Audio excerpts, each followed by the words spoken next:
स्वागत है आप सभी का हमारे चैनल हक की आवाज में। पेंशन हमारा अधिकार है, हमारा हक है और इस हक की आवाज को उठाने से हमको कोई नहीं रोक सकता। तो आप भी हमारे चैनल से जुड़े और इस आंदोलन को मजबूत बनाएं। 4 अगस्त से दिल्ली के जंतर मंतर पर ईपीएस 95 पेंशन धारकों का आंदोलन शुरू। ईपीएस 95 राष्ट्रीय संघर्ष समिति की ओर से अपनी 4 सूत्रीय मांगों के लिए आगामी आंदोलन की घोषणा कर दी गई है। यदि ईपीएस 95 पेंशन धारकों की मांगे आगामी सदन के मानसून सत्र में पूरी नहीं होती है तो ईपीएस 95 पेंशन धारक आने वाले 4 अगस्त और 5 अगस्त को दिल्ली के जंतर मंतर पर पेंशनधारकों का आंदोलन शुरू होगा।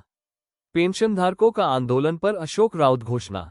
एनएसी राष्ट्रीय संघर्ष समिति के राष्ट्रीय अध्यक्ष कमांडर अशोक रावत ने जानकारी दी है और एनएससी समिति की ओर से एक लिखित पत्र जारी किया गया है। इस लिखित पत्र में बताया गया है कि ईपीएस 95 पेंशनधारकों की मांगों को लेकर एनएससी राष्ट्रीय संघर्ष समिति 3 अगस्त को दिल्ली में सीडब्ल्यूसी केंद्रीय कार्यकारी की एक बैठक करेगी। वहीं पर 4 और 5 अगस्त को दिल्ली के जंतर मंतर पर ईपीएस 95 पेंशनधारकों की मांगों को लेकर एक बड़ा आंदोलन धरना प्रदर्शन करेगी। श्रम मंत्री से मिला है आश्वासन। कमांडर अशोक रावत जी ने अपने पुणे सम्मेलन में 29 जुलाई को बताया कि ईपीएस 95 पेंशन धारकों की मांगों को लेकर वह दिल्ली के दौरे पर थे। इस दरमियान उन्होंने श्रम मंत्री से मुलाकात की है। श्रम मंत्री ने उन्हें आश्वासन दिया है और बताया है कि ईपीएस 95 पेंशन धारकों की मांगों को लेकर श्रम मंत्रालय की ओर से प्रस्ताव तैयार है।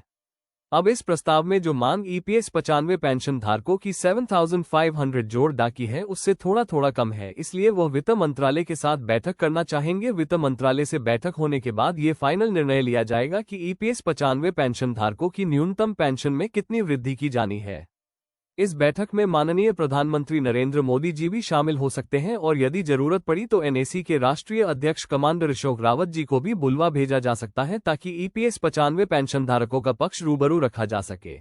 आपको बता दें कि एनएस बड़ी ई की ओर से आगामी आंदोलन की घोषणा ये कहते हुए की गई है कि यदि ईपीएस 95 पेंशन धारकों की मांगे मानसून सत्र में पूरी नहीं होती है तो वह दिल्ली के जंतर मंतर पर 4 और 5 अगस्त को एक बड़ा आंदोलन धरना प्रदर्शन करेंगे और यह धरना प्रदर्शन आंदोलन करो या मरो का होगा।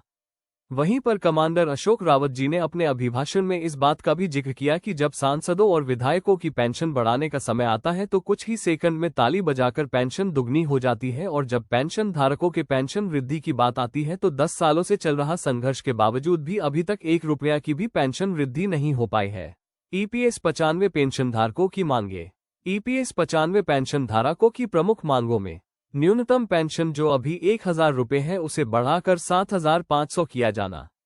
माननीय सुप्रीम कोर्ट के आदेश अनुसार सभी ईपीएस 95 पेंशनधारकों को हायर पेंशन उच्च पेंशन का लाभ दिया जाना। सभी ईपीएस 95 पेंशन धारक और उनके परिवारों को मुफ्त मेडिकल सुविधा का लाभ दिया जाना। वहीं पर जिन ईपीएस 95 पेंशनधारकों को योजना में शामिल नहीं किया गया है उन्हें या तो योजना में शामिल किया जाना या उन्हें कम से कम 5,000 रुपये प्रति माह पेंशन दिया जाना शामिल है।